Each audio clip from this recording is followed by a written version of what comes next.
Howdy, of you delicious people. I'm here today to review the Wesley Snipes Blade movie, because at the end of the day, there is at some point going to be yet another Blade movie. But ultimately, let's go into this one and then let's ultimately talk about it and very much get my thoughts on this film as just watching it. So, going into this movie, it's a very flat film. I would say in a very cryptic like sense, and then eventually I'll give you a double 5 time count and go into spoiler sense about this movie. It's a very flat film. I think the main problem that has what is going on in this film is that there are too many Batmans in one film. Basically, there's too many dark and brooding characters, and there is very much or very little to no real light to this darkness. Meaning there is no comedic ash like performer that is throwing jokes through half of this movie to make up for Blade's gruesomely dark and brooding deliveries. So, going into this film, it's very flat, very boatload of this going on, and reasonably there's like the entire movie should reasonably be like, hey, let's showcase the origin story of Blade. And instead, it's a lot of times about people getting sit down to tell a story, having certain characters not knowing who Blade is within this movie to be told their origin. So, going into this film, there are at some points some like trying to understand the vampire world and try to find like the perfect person to get within and find out information about what is going on or who to get to or who to uh, interrogate and or squeeze to otherwise help you understand not only what this world is, but then ultimately to help you understand what is to be broken down and found out about next. So, yeah, very much like a movie to eventually hope that it does really well for it to bleed into other movies. Because I think this is probably an origin story that if you don't know it, it would be good to go into it. But if you've probably already seen it, it's best to just eventually just forget about this first movie and go into the sequel films, or to ultimately just skip the first movie because it's an origin story that doesn't quite feel that it's such a flat movie. It's such like there's not enough mixture in tone, and this origin doesn't quite feel fascinating enough to me. And basically, the way that this movie just kind of ends is just like really to the point of like I think Blade gets to know what is going on, what is certain characters' approach within this movie, and then he just kind of eventually just lets it happen regardless. So we go into this movie, and it kind of becomes it to be okay. We have kind of set up this one villain, and we have set up this one hero, and they're never really at the same place at the same time a lot, or this and that, but then eventually they will fight at the end of this, and people should be excited about that. Ha! Yeah. But the only difference is Deacon Frost's character is much more powerful towards the end of the movie, and so you're led to believe that Blade is just not going to be able to easily defeat this thing, which going into spoilers, we'll get into that. So let's really just talk about Blade. I think there are probably some other mediums that have probably told Blade's story a little bit better, actually given the time to fully fledgedly kind of give you a much more visual reference of what goes on to give you Blade's origin than this movie itself. I think it spends a lot of time trying to be an action movie and trying to be a cool action scene movie that I think it kind of forgets to, like, it kind of forgets that, like, we should really take the time to build this character, and not only that, give us a real villain that we really should care about. Because it just kind of, like, it kind of feels the way this kind of vampire hierarchy goes in this movie, to where it's kind of like the old complaining on how the old complaining on the new, and how they don't like the new, like, it's the old generation of vampires kind of uh getting a little ticked off on the new age vampires, and they're just kind of like, they don't like their rap music, and they're gonna hit the broomstick of the house next door to tell them via that to quiet down. It's kind of like that via this movie, and that's kind of what this movie really is. So at the end of the day, let's get into spoilers about this movie so we can kind of break it all down. I'm probably going to try as much as possible to, because there's a lot of detailing Ash like things going on in this movie. I think there is way too much detail part of this movie, but I think it might be the best. Like, if you're trying to understand the Blade way of things, like, I wouldn't suggest going into the Blade series. I would much rather suggest going into this movie because it kind of breaks it down for you fairly easy, with it being a severely dry like film. It is. So let's go into spoilers about this film easily and kind of quickly break it down, because at the end of the day, uh, some of this stuff I'm going to go into quasi order of the film, but then also I'm kind of jump around a little bit of some scenes that I'm just kind of like, meh, like, let's talk about this first. Let's get this out of the way. Let's get some important things out of the way that happen in this movie at some point. So,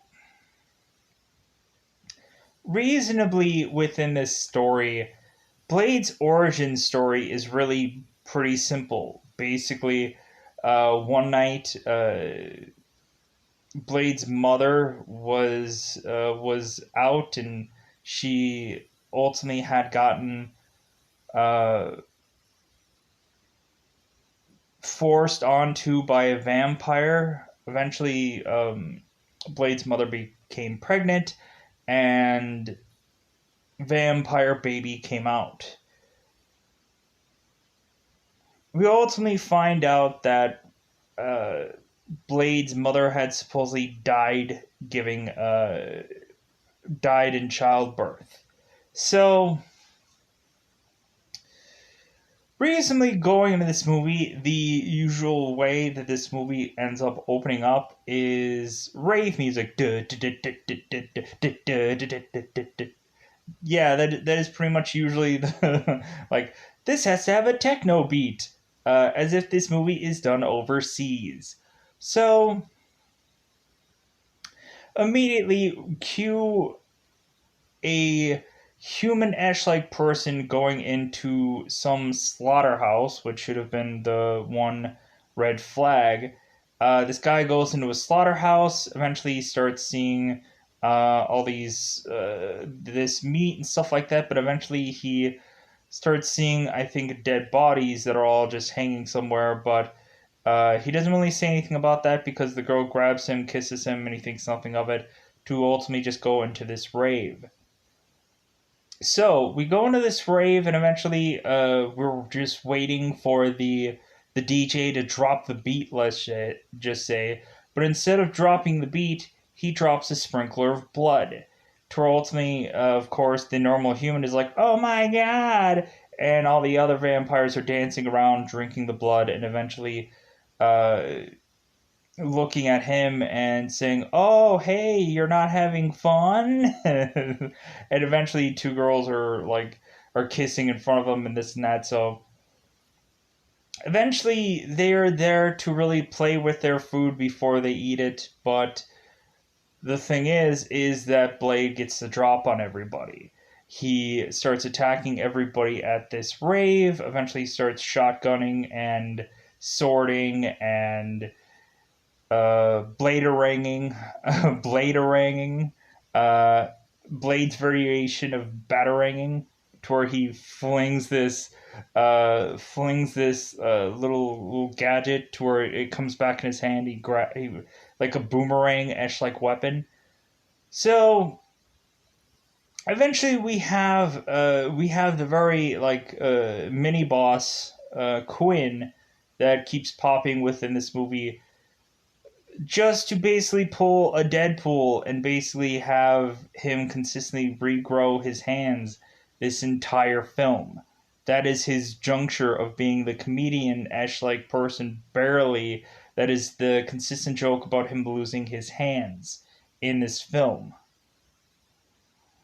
So Quinn ultimately comes in there to want to take down Blade, and Blade ends up instead taking everybody down and then eventually chopping off Quinn's hand and then eventually burning him up. So Quinn is sent to the hospital, presumed dead, and so obviously there's a lot of times in this movie where I just don't quite understand where does Blade go within half of this movie. Because a lot of times it seems that there are points when Blade is not there and then crap goes down. I guess we were to naturally assume that there are much more pressing things going on at some point in this movie than Blade always uh, being at certain places where it needs him to be. I guess he goes and tries to hunt vampires at certain nights or this and that. So when he comes back, it's like, oh, well, I come back too late. So Blade, I guess, ultimately rushes off of the rave because ultimately police officers and firemen all come into this rave and are are checking the scene. So we ultimately have it to where Quinn, ultimately, aka Dead Body Quinn, goes to this hospital. And so, reasonably, we have, I believe her name is Karen through most of this movie. Karen, this Dr. Karen, and this other doctor looking over Quinn. And eventually, they're naturally assuming he's dead. I think they're trying to get an ID on the body. And eventually, Quinn springs into action because he's still a vampire and bites one of the doctors that ultimately looks to Karen and says, "Hey, like, have you ever thought about second thoughts about us?" And immediately the doctor says no. So Quinn attacks said doctor and sucks some blood out of him. Then eventually he sucks the blood out of Karen, and then eventually Blade comes back to double tap Quinn. The only problem is he tries to attack him, but eventually things get in the way, and ultimately Quinn escapes, and Blade rushes out with the Doctor Woman. Ultimately, there is this exchange going on in this movie to where ultimately the Doctor has Karen had dislocated her shoulder, and Blade pops it back in. To where I think later on in the movie, Blade dislocates his shoulder, and the Doctor pops it back in. So ultimately, Blade grabs her, takes her, and brings her to Whistler to get her first concoction, and then to seemingly be sent on her way. All the while, we are eventually getting Deacon Frost, who is the new age, young, plucky vampire, being sent to the principal's office because all the other old, pure blood vampires that were born vampires are all ridiculing this turned vampire that is doing these raves that are quote unquote too public. And ultimately they talk about how long that they've been able to hide from the humans, and this and that. And immediately Deacon Frost is just like, God, like, we should be on the top of the food chain. Uh, we should be feeding on these humans, not going around making uh, backdoor treaties with them. And it's just a new generation against an old generation, and reasonably there's just like the butting of heads of that. So cue us eventually having the one guy who is just ridiculing Deacon Frost, eventually going back to him and just talking about how uh, that he bores him, and that like ultimately he's kind of getting tired of his antics and everything like that. So we get to where ultimately in the very beginning of this, most of the time when Karen is with Whistler, a lot of the times you get either what are the vampire rules of killing a vampire, or you get a little bit of Blade's origin story, which is not really showcased. It's just really mostly referenced and stuff along those lines. So the reason I think the early stuff is Whistler telling Karen to like what she needs to do, like buy herself a gun, and if the thirst gets too much, to take her own life. Uh, Once he eventually shoots her up with this first concoction, and so Blade is off while they're kind of doing this to go and get his uh, get some medication to try to get his serum done, his serum that he takes. So, but ultimately we find out that his serum is starting to get very weak.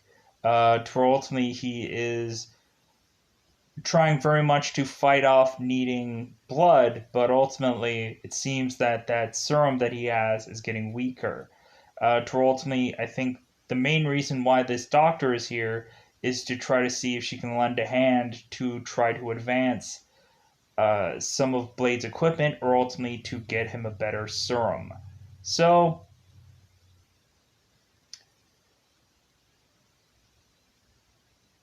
Whistler kind of tells her kind of the rules about vampires, on how crosses are BS, and but some of the stories might be true, and that ultimately the big thing to take down vampires is with either silver or sunlight.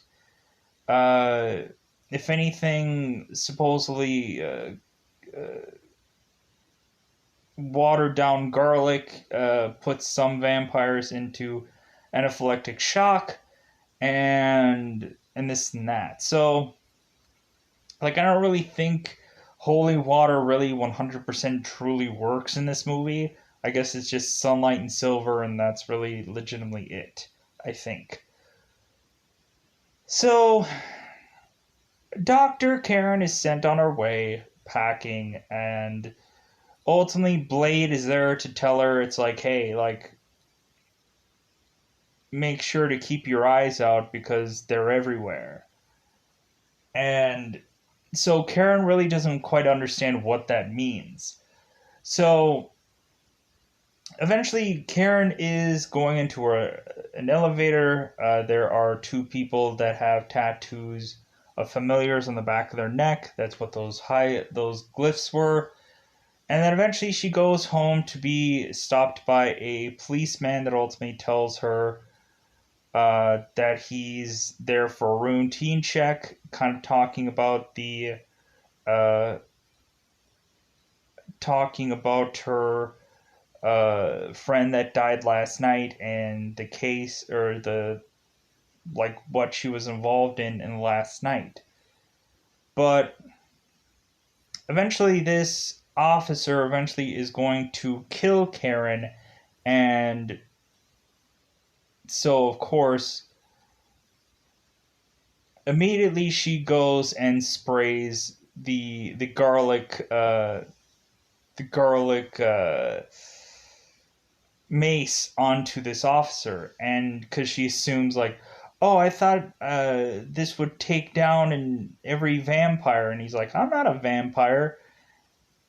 Or who? And he says, who said I'm a vampire? And then Blade ultimately drops this guy, and he says, nobody. Ultimately, to break it down to her that there are humans that are familiars that are tied to the vampire culture. These are all wannabes that think that if they do some stuff for these vampires, that eventually they will get turned.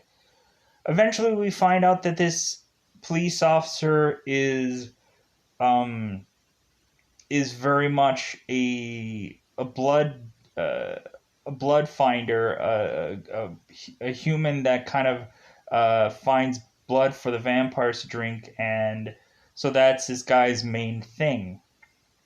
And so reasonably, we get it to where Blade, of course, just kind of gets ticked off by this police officer, and eventually he's just going to kill him. To where eventually this guy eventually just kind of gets away from Blade and starts running away. So, and ultimately, there's some times where Blade tries to get stuff from these familiars, tries to get money, tries to get stuff to get them resources because, of course, to get Blade and his Whistler resources because I guess they are not the March of Dimes. So, yeah, interesting enough. So we have it to where this little minion goes back to Roost, goes back to Deacon Frost, and ultimately tells him what all had happened, and eventually Deacon Frost just sucks the life out of him within blood and then kills him. All while Blade is going and getting some weaponry set up before he goes off, or before he goes off to leave Karen to her own devices. Before this, uh, he ultimately gets some weaponry from Whistler, some UV light and stuff like that for him to use on this case, which he is going to now. So Blade is giving us the rundown while with Karen to let us know through this club that Blade goes into how very much in the environmental bubble that vampires are, to where like he basically mentions that they own like half of certain cities and that they're influenced everywhere. And so reasonably they have all this like there's all this power, there's all this technology and everything like that. So Blade goes in this nightclub and goes in the back edges of it to ultimately go to this character called Pearl, which is this very much blob-esh like character, to not only finally get to, in some kind of computer camera like approach, see Deacon Frost for the first time, but then eventually get information from this Pearl character that is just this big blobbish fat like character that Blade is trying to get information about to ultimately understand what this character is looking at. This character is just kind of like an analyst character trying to help Blade figure out what the end game is for this movie. So,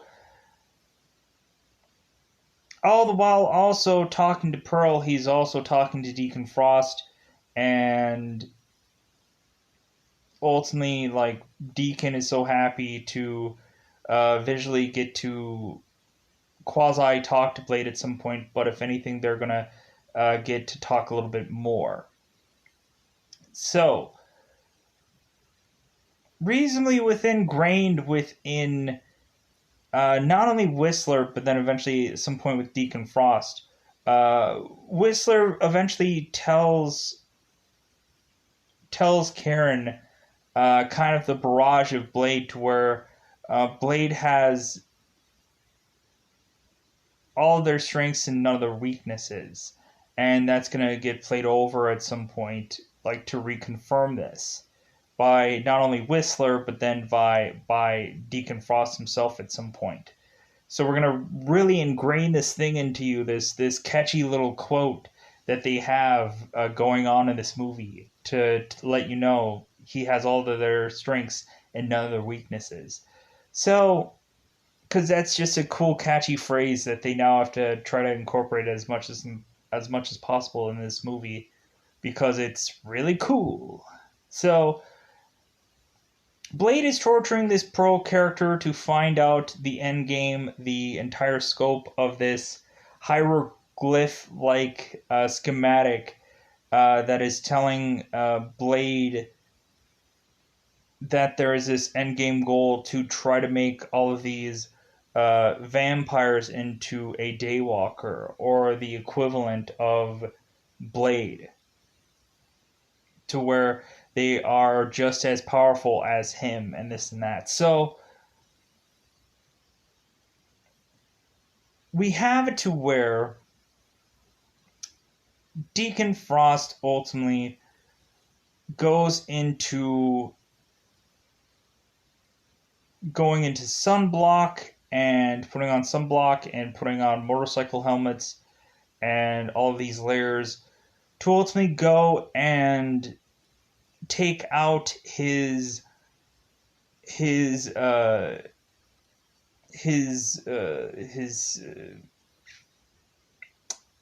guy that was giving him crap earlier in the portion of this movie about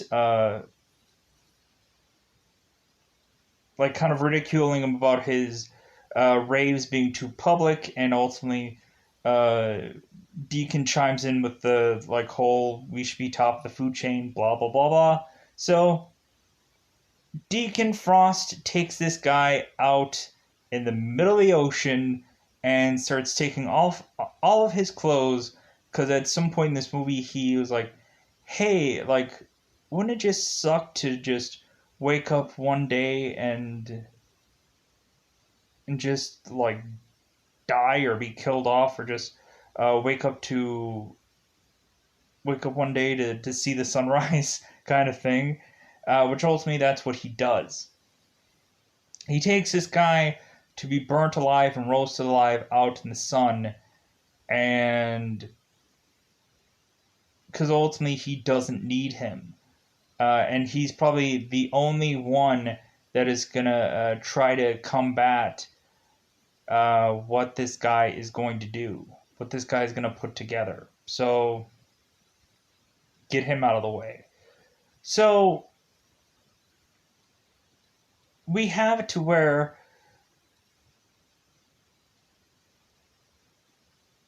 Blade is going out to just kind of have a day of the town and whatever. And so eventually, Deacon Frost ultimately just says, "Hey, I'm here. Hey, I'm over here. Hey, look at me." And so Blade goes over there to talk to him.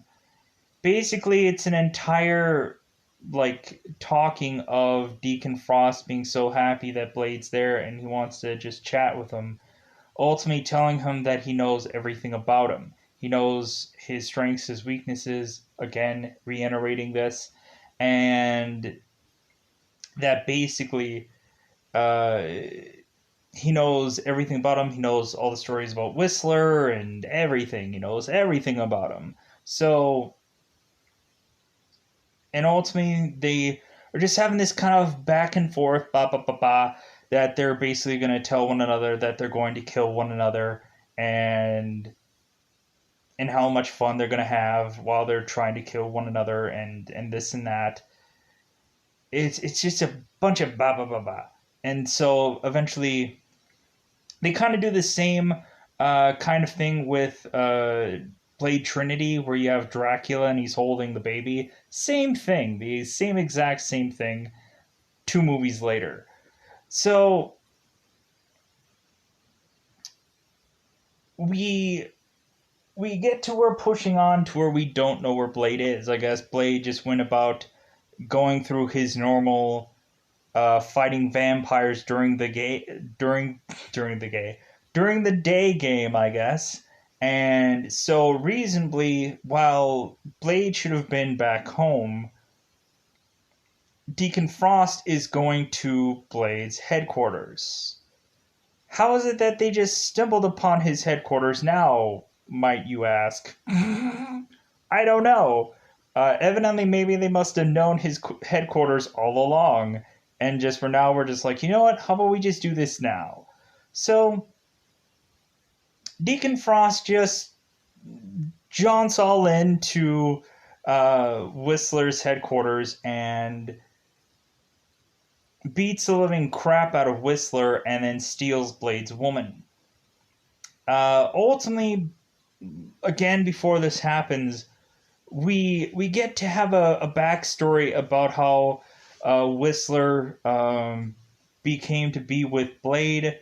At some point before this, we also get to see the Doctor is coming up with some kinds of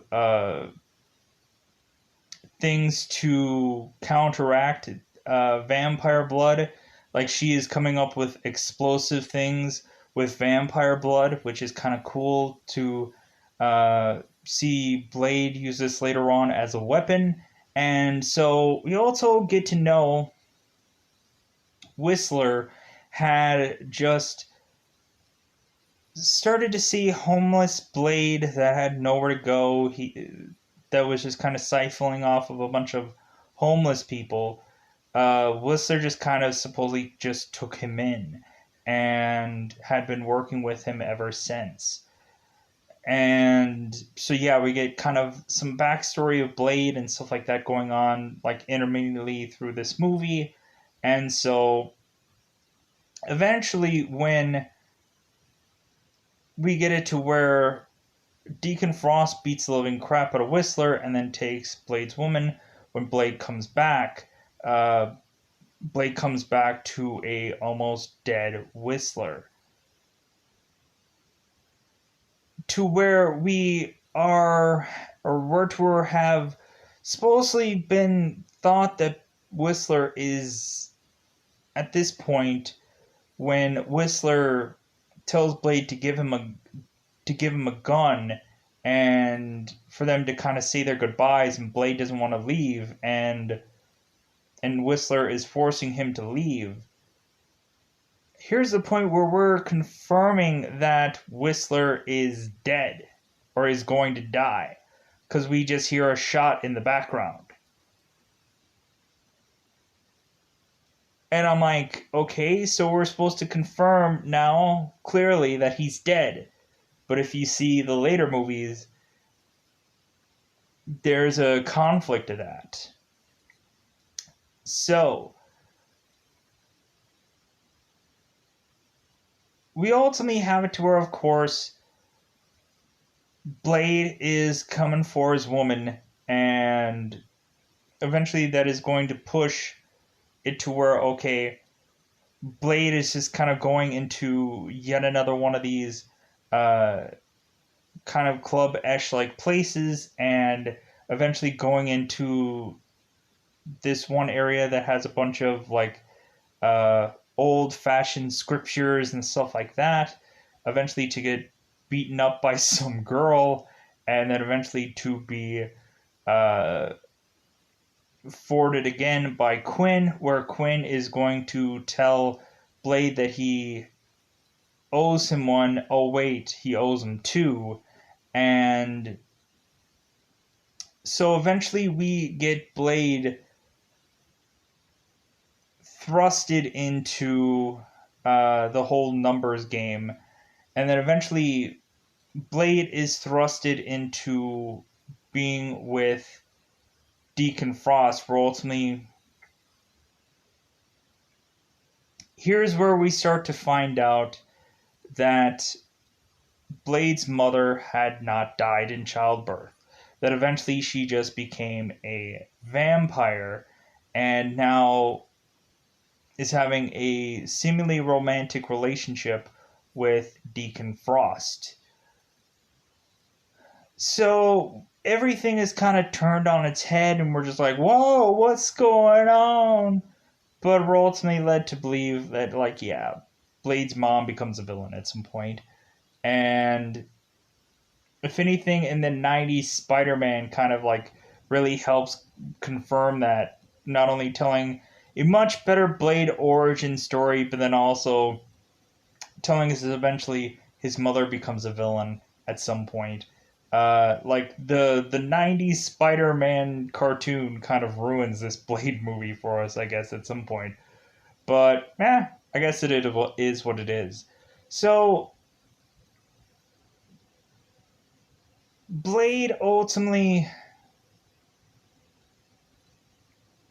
is led to be stuck with the good doctor, and eventually he is led to have it to where the thirst is going to get to him, the thirst of needing blood, and ultimately they're going to just dry him out. So pushing pushing us to try to get to the very end of this movie, pushing us to where eventually we have Blade being forced into coming to this weird uh, weird building of old ruin hieroglyph like things. And Deacon Frost and all of his other vampires are had kidnapped all of the pureblood vampires because they are led to stand all on these certain uh, symbolish platforms to have their lives seemingly sucked out of them, so eventually they can all be in a Voltron-like way, all fused into one person. That person, of course, is going to be Deacon Frost. To ultimately have Deacon Frost be the best vampire to go up against Blade to finally take him out. So we ultimately have it to where Blade, of course, is too weak to,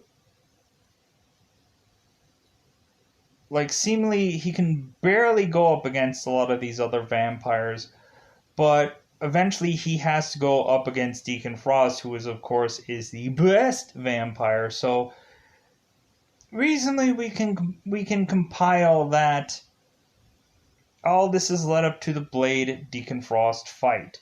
So reasonably within this movie, Wesley Snipes is too forcibly having to drink Karen's blood because she knows that the thirst is getting to him, he's too weak, and that he needs human blood to strengthen up. So she lets him suck her blood. He does. And so that helps to kill all the minions. If not, Karen is also helping out with that. And now it's to the fight of Blade versus Deacon Frost. And so, reasonably, at first, Deacon is very much going at it with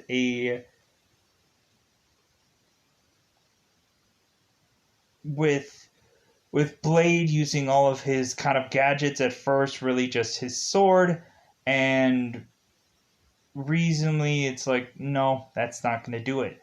So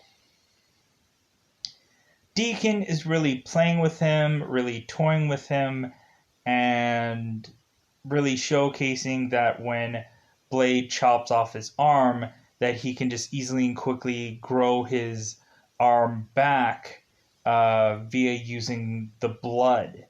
And so it gets to the point to eventually where Blade is kind of out of gadgets and everything like that. So eventually he just uses his his blood bombs that ultimately the doctor had recommended him using. So Blade really chucks all of these blood ash like bombs into Deacon, and then eventually Deacon Frost just explodes, ultimately leading us to the real, true, legitimate end of all of this. And huzzah for that. Reasonably, eventually leading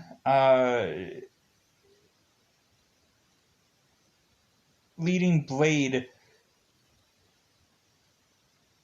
to being the winner of all this, and eventually that's how the movie just kind of really just, for the most part, just kind of ends.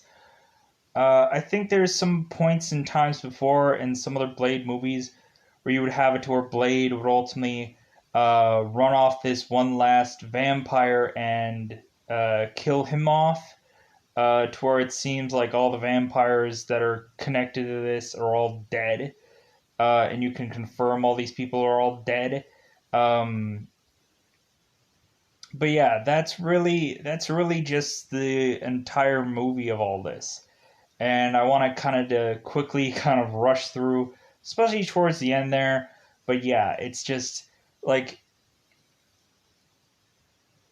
it's a very odd origin movie because it's a movie that kind of feels like a one-off, because once you get familiar, if you want to use the vampire terms, familiar with the origin of Blade, you get familiar with the vampire kind of approach in this movie. This movie actually honestly feels quite irrelevant because it's a very goofy approach to a movie. It's a very just bland movie. It doesn't really have like any like it doesn't have any like, it's just your basic plain vampire movie that goes into showing you how like powerful vampires could be at some point, and a different kind of approach of a vampire. I just like the sequels a lot more, just because it has more to offer you. It kind of has a different approach on vampires. It kind of has a story that I can a little bit more get behind and like watch over and over and over again. Like this first movie is just too, it's too much. It's just it's too dull. It's too like I just don't. I think there's a lot of times where they could have given you a lot of visual stuff that they didn't. I think that Deacon Frost should have been much more of a actual presence throughout this movie, really trying to give it to Blade, but then maybe running away at points. To ultimately give us smaller bosses and stuff like that throughout this movie. Uh, but yeah, eventually it just kind of like it basically becomes that Deacon Frost wasn't really revealed to us till the very end of the movie. Like it would have been nice to see the power set of Deacon Frost early on, to where he was just getting clocked, and then to where eventually once he becomes more powerful by the end of this movie, then I would have been like, oh, okay, now I can buy this approach. But to have Deacon Frost just kind of waiting around till the very end of this movie uh to take on Blade, it just kind of seems like seems like.